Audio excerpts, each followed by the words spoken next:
To our YouTube channel. तो आज का हमारा टॉपिक है सदन ब्लोटिंग। और सदन ब्लोटिंग पढ़ने से पहले हम ये जो ब्लोटिंग वर्ड है इसका मीन समझेंगे। ब्लोट का मतलब होता है मेम्ब्रेन, ठीक है, एक स्पेशल मेम्ब्रेन जिसपे हम क्या करते हैं, डीएनए, आरएनए और प्रोटीन मॉलिक्यूल्स का ट्रांसफर करवाते हैं। तो ट्रांसफर करवाने की ये जो प्रोसेस होती है इसको क्या बोलते हैं, ब्लोटिंग। अगर हम यहाँ डीएनए का एनालिसिस करना चाह रहे हैं तो उसे हम बोलेंगे सदर्न ब्लोटिंग। अगर हम यहाँ आरएनए का एनालिसिस करना चाह रहे हैं तो उसे हम बोलेंगे नॉर्दर्न ब्लोटिंग। और अगर हम यहाँ प्रोटीन का एनालिसिस करना चाह रहे हैं तो उसे हम बोलते हैं वेस्टर्न ब्लोटिंग। तो आइए देखते हैं कि सदर्न ब्लोटिंग क्या है।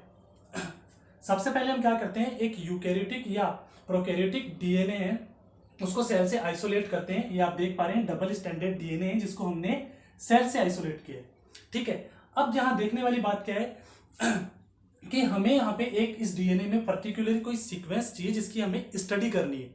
अब वो सीक्वेंस कहाँ है हमें पता नहीं है कि वो इतने बड़े डीएनए में कहाँ प्रेजेंट है। सपोज, ओनली सपोज, हाँ, कि वो जो सीक्वेंस है वो डीएनए में या इस जगह प्रेजेंट है, ओके। अब हमें पता नहीं है लेकिन जो रिसर्चर है उसको ये जरूर पता है कि इस जो सीक्वेंस है, जो उसका टारगेट सीक्वेंस है, जो उसका जीन ऑफ इंटरेस्ट है जिसको वो डिटेक्ट करना चाह रहा है, उसका सीक्वेंस क्या है, ठीक है। इसका सीक्वेंस रिसर्चर को नोन होगा। ये क्या हो गया हमारा टारगेट सीक्वेंस। अब हम क्या करेंगे, इस डीएनए को रेस्ट्रिक्शन एंडोन्यूक्लियस एंजाइम दे देंगे, जिससे क्या होगा, रेस्ट्रिक्शन एंडोन्यूक्लियस एंजाइम जो ये डीएनए है इसकी स्पेसिफिक साइट्स को रिकॉग्नाइज करके और इस पर कट लगाता है और हमें क्या मिलते हैं, यहाँ पे डीएनए के फ्रेगमेंट्स मिलते हैं। अब ये फ्रेगमेंट्स के थ्रू मैं आपको समझाना चाहूँ, ये जो हमारा जो टारगेट सीक्वेंस है, सपोज ये यहाँ है, ये भी मैं आपको समझाने के लिए सिर्फ यहाँ बता रहा हूँ, अभी हमें पता नहीं है। सपोज ये यहाँ प्रेजेंट है लेकिन हमें अभी पता नहीं है, ठीक है। तो आफ्टर रेस्ट्रिक्शन एंडोन्यूक्लियस एंजाइम देने के बाद में हम क्या करेंगे कि हम इसका जेल इलेक्ट्रोफोरेसिस करेंगे। अब जेल इलेक्ट्रोफोरेसिस क्या है, यहां हम देखेंगे कि जो मॉलिक्यूल्स है वो अपने मॉलिक्यूलर वेट के अकॉर्डिंग जेल के अंदर मूव करते हैं और सेपरेट होते हैं। जो लार्ज फ्रेगमेंट्स होते हैं डीएनए के वो स्लो मूव करते हैं और जो डीएनए के स्मॉल फ्रेगमेंट्स होते हैं वो जेल के अंदर फास्ट मूवमेंट करते हैं और इस तरीके से अपने मॉलिक्यूलर वेट के अकॉर्डिंग यहाँ अरेंज हो जाते हैं, ठीक है। आफ्टर जेल इलेक्ट्रोफोरेसिस हम क्या करेंगे, जो डीएनए फ्रेगमेंट्स हैं या डीएनए के मॉलिक्यूल्स हैं इनको हम एल्केलाइट ट्रीटमेंट देते हैं। फॉर एग्जांपल हम यहाँ NaOH यूज करते हैं, जिससे क्या होता है, जो डीएनए के बीच में जो हाइड्रोजन बॉन्ड प्रेजेंट होता है वो ब्रेक हो जाता है, डीएनए यहाँ डीनेचर्ड हो जाता है और डीएनए होगा वो कैसा हो जाएगा, यहाँ सिंगल स्टैंडर्ड हो जाएगा, ओके। अब हमने यहाँ डीएनए को सिंगल स्टैंड क्यों किया, इसके बारे में हम आगे देखेंगे कि हमने यहाँ डीएनए को सिंगल स्टैंडर्ड क्यों किया है। आफ्टर एल्केलाइट ट्रीटमेंट हम यहाँ करेंगे कैपिलरी ब्लोटिंग।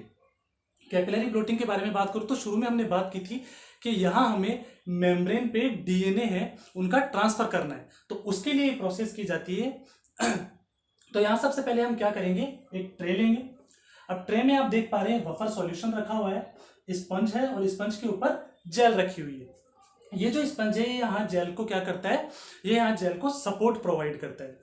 और ये जेल कौन सी है, ये सेम एगारोस जेल है जिसमें हमारे डीएनए के बैंड्स प्रेजेंट है, ठीक है। इसके ऊपर क्या रखा हुआ है, नायलॉन मेम्ब्रेन रखी हुई है।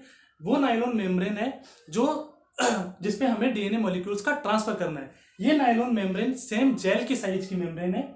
इसके ऊपर कुछ पेपर टॉवल्स रखे हैं और लास्ट में वेट रखा हुआ है। अब कैपिलरी ब्लोटिंग क्या होती है, कैसे काम करती है, इसको देखते हैं।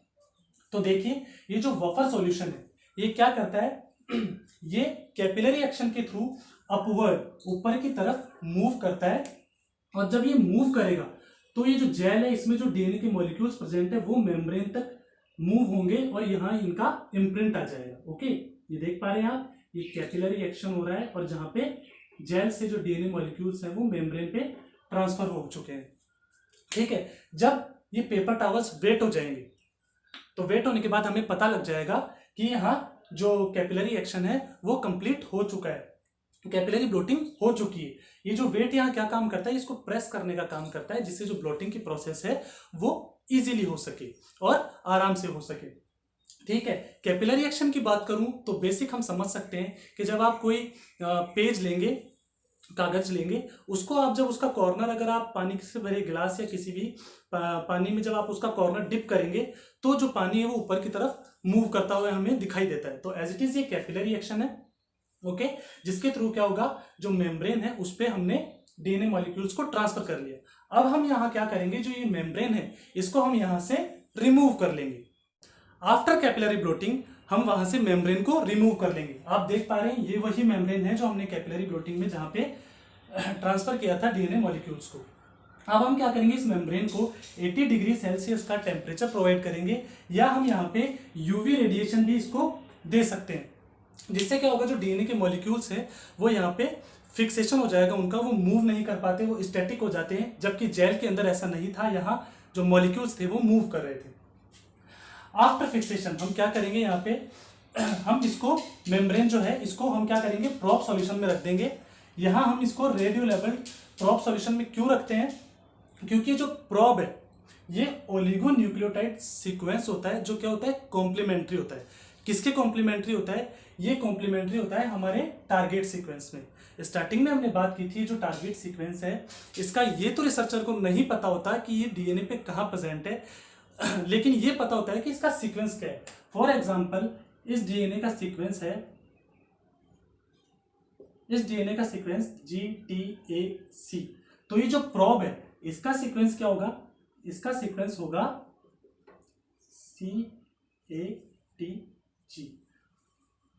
ठीक है, मींस ये जो प्रोब है ये हमारे ठीक टारगेट सीक्वेंस पे ही जाके बाइंड करेगा, ठीक है, जिससे हमें आसानी से पता लग जाएगा कि ये हमारा जीन ऑफ इंटरेस्ट, ये हमारा वो पर्टिकुलर सीक्वेंस है जिसको हम डिटेक्शन करना चाह रहे हैं।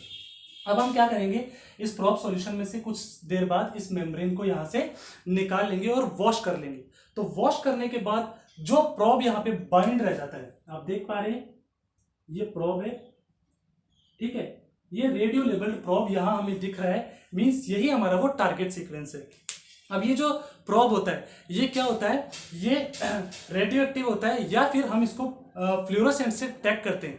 और फ्लोरोसेंट क्या होता है, एक स्पेशल लाइट इमिट करता है जिससे हमें उसकी लोकेशन और मूवमेंट का पता लग जाता है कि वो कहाँ जाकर बाइंड करता है।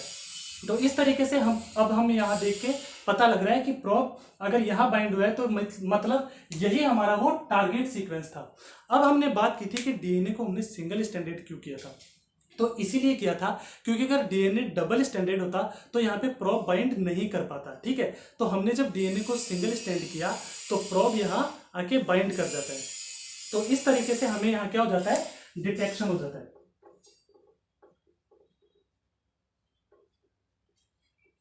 इस तरीके से हमें यहाँ पे डिटेक्शन हो जाता है किसका, जो हमारा जो जीन ऑफ इंटरेस्ट था, जो सीक्वेंस था जिसके बारे में हम स्टडी करना चाह रहे थे।